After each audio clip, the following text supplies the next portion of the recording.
أعوذ بالله من الشيطان الرجيم بسم الله الرحمن الرحيم إن الحمد لله نحمده ونستعينه ونعوذ بالله من شرور أنفسنا ومن سيئات أعمالنا من يهديه الله فلا مضل له ومن يضلل فلا هادي له ونشهد أن لا إله إلا الله وحده لا شريك له ونشهد أن محمدا عبده ورسوله أما بعد السلام عليكم ورحمة الله وبركاته. Bugün sabahımız inşallah bol Yahudilerin kıssası qaytamiz inşallah. Allah subhanahu wa ta'ala özünün ulu kitabında bu Yahudiler qanday Allah'a qarşı boldu, qanday günah жұмыстар istedi. Musa aleyhisselam, Allah'ın elçisi Musa aleyhisselamın birge Mısır'dan çıqqanlıklarından beri qanday kafirlikler, Allah'a qarşılıklar qıldı. Allah subhanahu wa ta'ala özünün ulu kitabında olsun bärin bizlerge bayan etip bergen edi. Olar özlerinin elçilerine qarşı çıktı. Allah subhanahu wa ta'ala olarga, Allah azza ve celle olarga bergen nimetlerini küfür boldu. Bugünkü kıssamız inşallah sol Allah subhanahu wa ta'ala'nın buyruklarına qanday Yahudiler aylakerliklerde oylap tapkan aylakerliklerini qanşaqta rejli zaman ekenliklerini bizlerge aşıp beredi, gösterip beredi. Qalay Allah subhanahu wa ta'ala bul жұмыстарына göre olardı, bul amallarına göre qanday azaptadı. Qalay azaptadı. Tipten adamlar olardan amaldары turusunda fikirlerini жүрgüsün. Jane bilip koysun adamlar elbette Allah subhanahu wa ta'ala'nın buyruqtары ol eç qanday ekilenbestен orundau kerek ekendigini. Allah subhanahu wa ta'ala qaysı bir buyruqtu buyurdu ma, onu eç qanday adamlarga Allah Ta'ala'nın buyruğuna ekilenige aqsı жоқ ekenliklerini bilip koysun. Jane olar bilsin elbette Allah subhanahu wa ta'ala adamlarga vaqt berip koyat. Bir adamlar boş tasap koymaydı. Allah subhanahu wa ta'ala adamlar boş tasap koymaydı, bir vaqt berip koyat. Elbette Allah subhanahu wa ta'ala'nın azabı öte qattiq. Allah'ın rahmeti de keng. Biroq Allah'ın azabı kelgen кезде Allah'ın azabı öte qattiq. A'udhu billahi mineşşeytanirracim. Bismillahirrahmanirrahim. وَسَأَلْهُمْ عَنِ الْقَرْيَةِ الَّتِي كَانَتْ حَازِرَةَ الْبَحْرِ إِذْ يَعْدُونَ فِي السَّبْتِ إِذَا تَأْتِيهِمْ حِيتَانُهُمْ يَوْمَ سَبْتِهِمْ شُرَّعًا وَيَوْمَ لَا يَسْبِتُونَ لَا تَأْتِيهِمْ كَذَلِكَ نَبْلُوهُمْ بِمَا كَانُوا يَفْسُقُونَ وَإِذْ قَالَتْ أُمَّةٌ مِّنْهُمْ لِمَ تَعِظُونَ قوما الله مهلكهم أو معذبهم عذابا شديدا قالوا معذرة إلى ربهم ولعلهم يتقون فلما نسوا ما ذكروا به أنجينا الذين ينهون عن السوء وأخذنا الذين ظلموا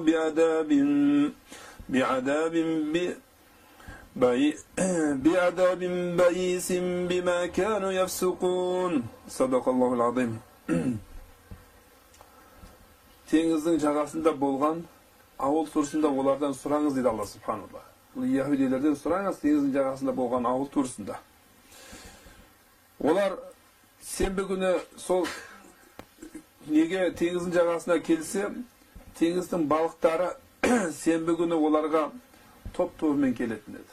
Толып теңіз тасып, сенбі күні балықтар келеді. Сенбіден басқа күндері болатын болса, оларға балықтар келмейтін еді. Сенбі күні балық аулаудан оларды Алла Тағала қайтарды ғой. Сонда сенбіден басқа күні қараса, теңізде балықтар толып келеді. Сенбі күні барса, жаңағы балықтар теңізге толып келеді, сенбіден басқа күні барса келмейді. Allah subhanahu wa ta'ala айтып жатыр, біз олар сондай күнә жұмыс істегендері себептен біз оларды осылай сынап қоямыз дейді. Өйткені олардан бір тобы айтқан еді. Оларды Алла жоюшы болған қауымды неге сендер үгіт насихат жасайсыңдар? Немесе оларды Алла subhanahu wa ta'ala өте қатты азаптайтын қауымды неге сендер оларды үгіт насихат жасайсыңдар дегенде олар айтты, сендердің Раббілеріңе үзір айтыңдар. Мүмкін олар тақуа қылып сақтанып қалса, біз сол үшін оларға үгіт насихат айтамыз. Оларға зікір қылған нәрселерін олар ұмытқан уақытта біз жамандықтан өздерін тыйған қауымды құтқардық. және залымдық қылғандарды өте қатты азаппен азаптадық дейді. Олар сол бұзықтық күнәһкар жұмыстарды істегендіктері себепті дейді. Бұзақылықтар жасаған үшін дейді. Енді осыны қыссаның қандай болғандығы турасында кеңейтіліп айтылады иншалла. Алла субхану ва тағала көктер мен жерді 6 күнде жаратты. Алла субхану күн фаякун десе болады. Дүниені жарату Алла тағала күн десе бол десе болады. Оны 6 күн жарату керек емес. Бірақ бұл 6 күн жаратуында Алла субхану өзінің хикметі бар да. Алла субхану ва тағала көктер мен жерді 6 күнде жаратып, өз бенделеріне вахи қылды. Осы 6 күнде аптада 6 күнде амал қылыңдар да 1 күн демалыңдар. Қараң, Алла субхану 7 күнді бекерге жаратпапты да, 7 күн жаратты. Бірақ соның ішінде 6 күнде дүниені жарады. Сол дүниені жаратқан 6 күнде адамдар амал қылсын да 1 күн демалсын. Алла Тағала демалуға мұқтаж емес, бірақ адамдар демалсын деп солай жаратты. Бұл күн жұма күні еді дейді. Жұма күні, қараң, бұл жұма күнді насараларым таппай қалды. Яһудилерім таппай қалды жұма күнді. Бірақ мұсылмандар тапты бұл жұма күнді. Бұл жұма күні еді. Бұл күнде адамдар демалатын еді. Алла субхану ва тағала оларды жаратқаннан бері, адамзатты жаратқаннан бері жұма күні адамдар демалатын еді. Яһудилер келді. Олар Алла субхану ва тағаланың оларға бұйырған көп бұйрықтарын өзгертіп жіберді. Және өздерінің бұл демалатын күнін сенбі күні қылды жұма күнінің орнына. Олар Алла субхану ва тағаланың алдында серттер алды. Осы күнді деді, біз деді, құрметтейміз деді. Осы күнде қандай сен бұйырсаң, біз осы күні соны құрметтеп, ешқандай жұмыс істемейміз деді. Яғни сенбі күні балық аулаудың қайтарылғанын білесіңдер ме? Жұма күні, яғни балық аулау деген бір амал етті о. Бір апта mesela 6 күн жұмыс істейтін болса, 1 күн демалатын. Жұма күні демалу керек, бұлай айтты жоқ, біз сенбі күні демаламыз деді.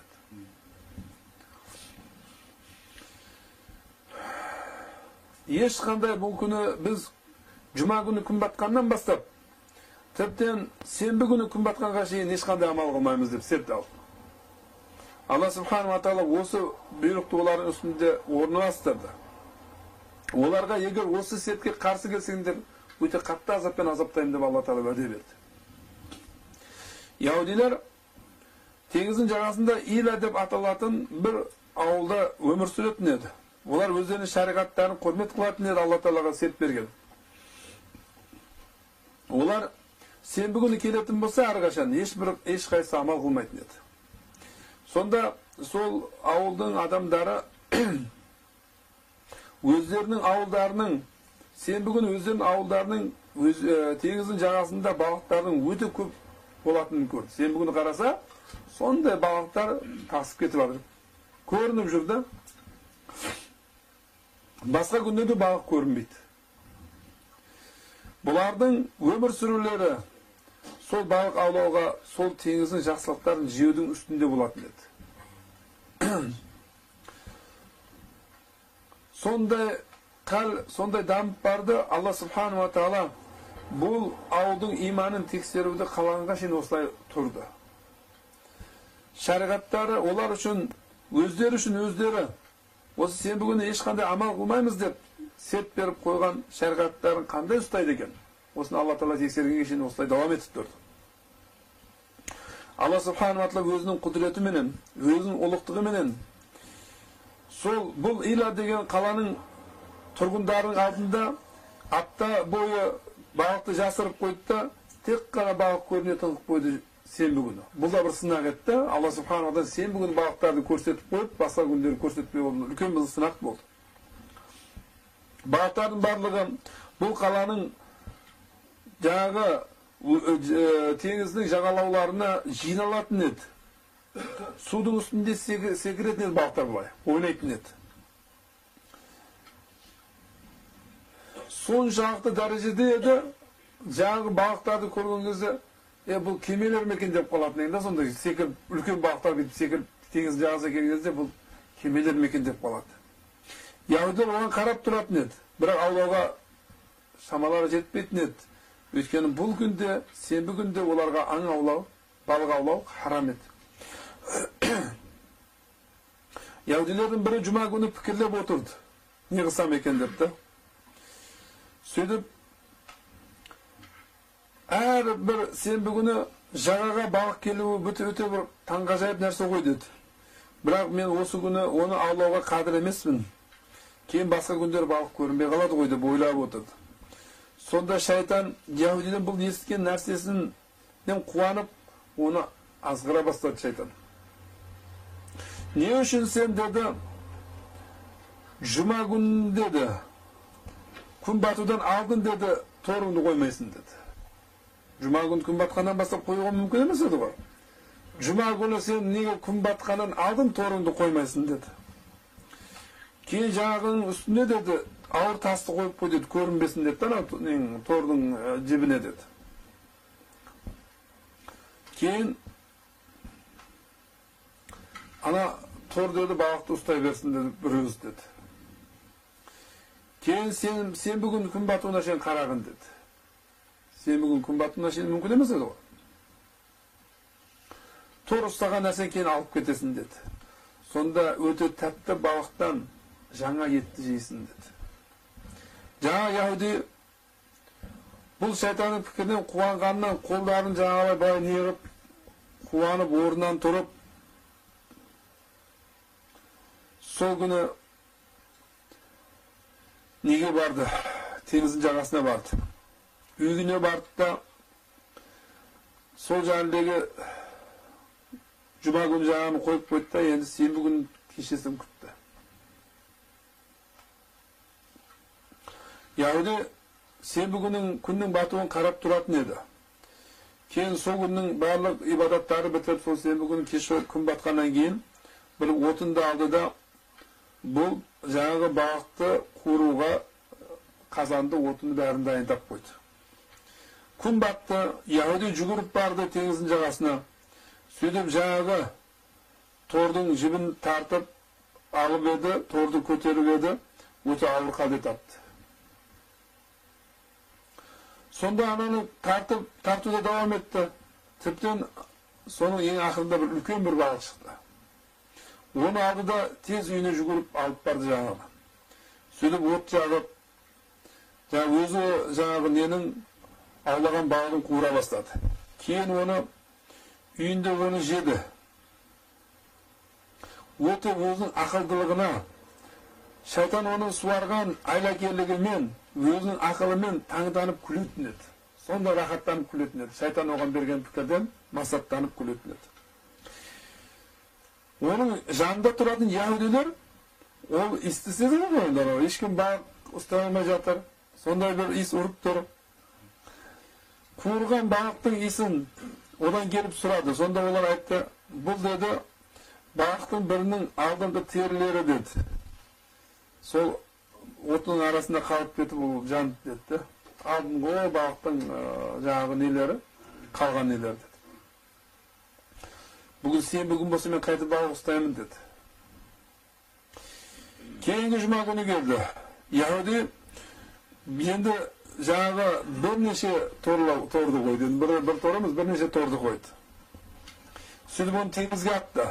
Тасты қойып қойды жаңағы ненің жібінің несіне.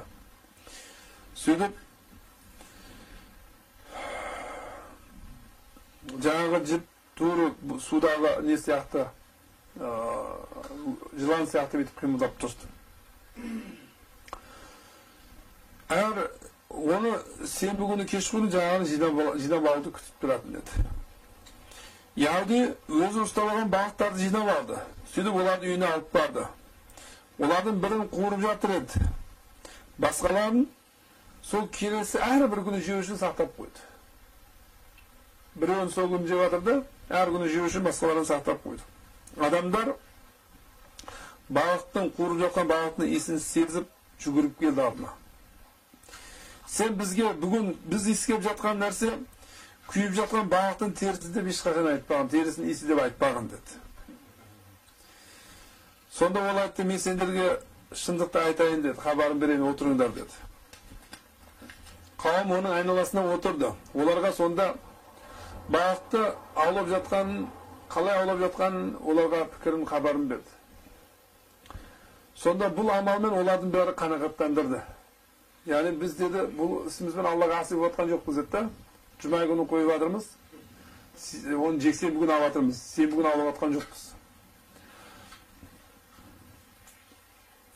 Тек қана күту керек деді, ауламастан деді. Біз Аллаға серт берген күнімізде амал істеп жатқан жоқпыз. Жұма күні қойып жатырмыз да, сенбі күні алып жатырмыз біз. Жексенбі күні алып жатырмыз, сенбі күні ешқандай аулап жатқан жоқпыз деді. Бұл шайтани пікірмен жаңаның айналасында отырғандар таң қалды. Қандай сертке, қандай әрекелік жасағанында Аллахтан берген сертке. Бұлардың барлығы сол келіп жатқан жұма күні өздерінің осы амалдарын орындауға бәрі шешім қабылдады. Сөйтіп олар осыған дайындалды. Бірақ шайтан олардан шайтанның да мәселен соған қарай қызығу одан кем болмады. Yani бұлар адастыруға болған қызығы олардан кем болмады. Сөйтіп оларды енді тормен емес, сол теңіздің жағасында бір каналдар қазыңдар деді. Аналар бүйтіп кіреді ғой, кіргеннен кейін канал жауып қоясыңдар деді. Қараң қандай шайтан пікір берді бұларға. Сөйтіп яһудилер жұма күні жаңағы каналдарды қазды жағадан. Сонымен теңіздің толқынымен жаңағы каналға балықтар сүзіп кірді. Олар жаңағы шұқырларға бірінен кейін бірі түсе бастады. Одан ешқайсысы қайтып шығуға шамалар қадір емес еді. Яһудилер жексенбі күннің таңертең ана балықтардың бәрін жинап алу ғана қалды, басқа ештеңе қалмады. Толып тұрған балықты тек жинап алу ғана қалды. Сол шұқырларға түсіп қалған, жиналған балықтар жинап алудан басқа ешкім қалған жоқ. Бұл ауылдың тұрғындары бұл өздері сол сенбі күндегі серттеріне қарсы жасаған бұл айлакерліктерінің нәтижесінде өте көп балықтың ана жерге түскенін көрді. Сөйтіп олар 3 бөлікке бөлінді. Шайтанға итаат еткен бөлік ананы аулады бар. Олар біздерді ешқандай күнә істеген жоқпыз деген пікірінде аяқ тіреп тұрып алды. Және бір қысым бұлар момын салық бенделер еді. Бұлар Алла Тағалаға, сол Алла Субхану олардың иманын, сабырын сынап жатқан Алла Тағаламен болған сертіне қарсы айлакерлік жасағандықтарына göre оларды танбих айтты, оларды айыптады. Үшінші бөлек бір қауым еді, олар момындарға айтты: сендер бұлардың бұл істеріне неге оларды айыптап жатсыңдар?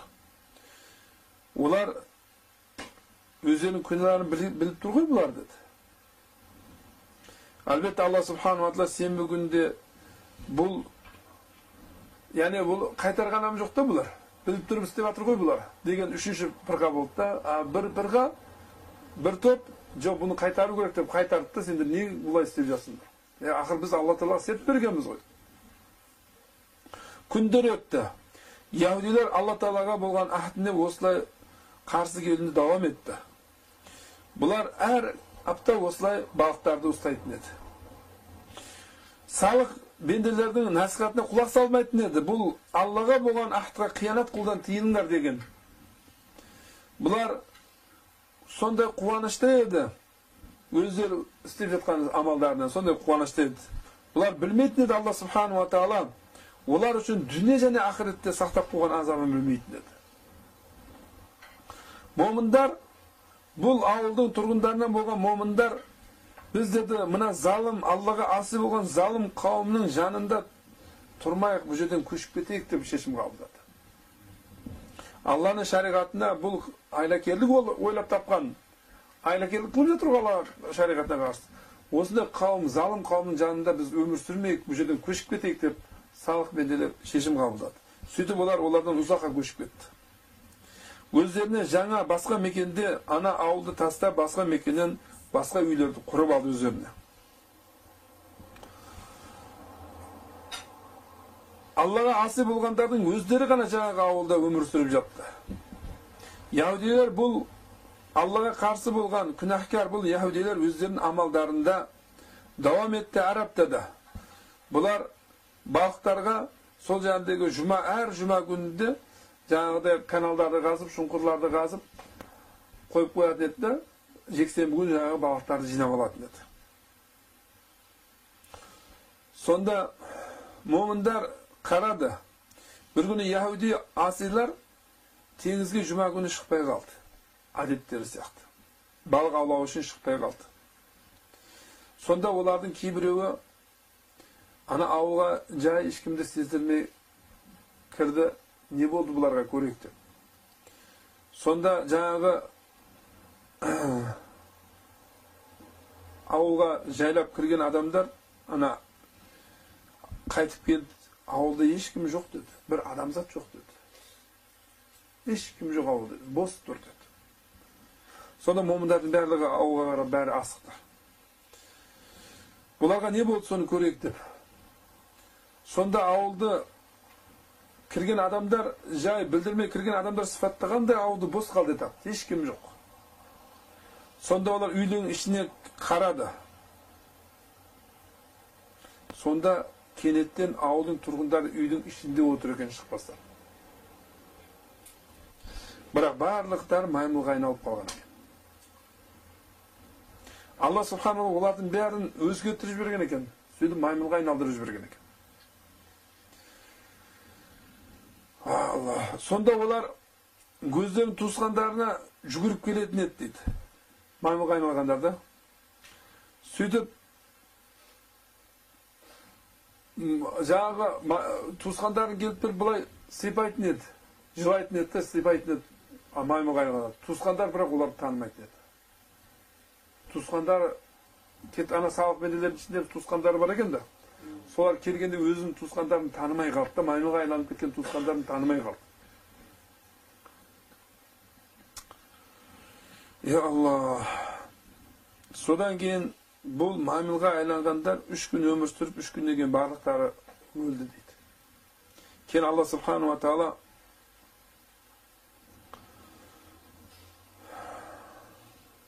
бұларды 3 күннен артық Алла Субхану ва Таала өмір сүрмеуін бұйырған екен де, не үшін осындай адамдар туылмасын? Маймылға айланып кеткен адамдар туылмасын. Өйткені Алла Субхану ва Таала өте көркемдікті сүйеді. Allah Subhanahu wa Taala адамзатты ең көркем суретте жаратты. Өте ұлы жаратушы Allah Subhanahu wa Taala'ның өзінің сүйікті бенделерінің осындай маймылға айналған, түрлері бұзылған халде көруді Алла Таала жақсы көрмейді.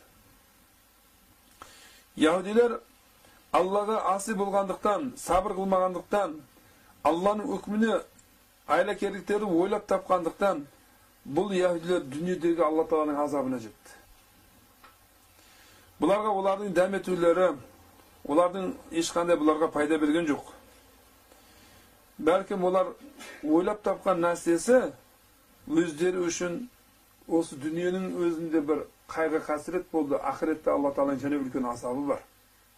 Соның үшін момын мұсылман бенделеріне Алла Субхану ва Таала бір бұйрықты, бір амалды бұйырса, біз момын бенделер әлбетте оны орындауымыз керек. Алла Субхану ва Тааладан қорқуымыз керек. Allah Subhanahu wa Taala sonda bir kavminin içinde kança adamlardı solay maymulga aylandırıp jibirdi. Adamların köz öňünde de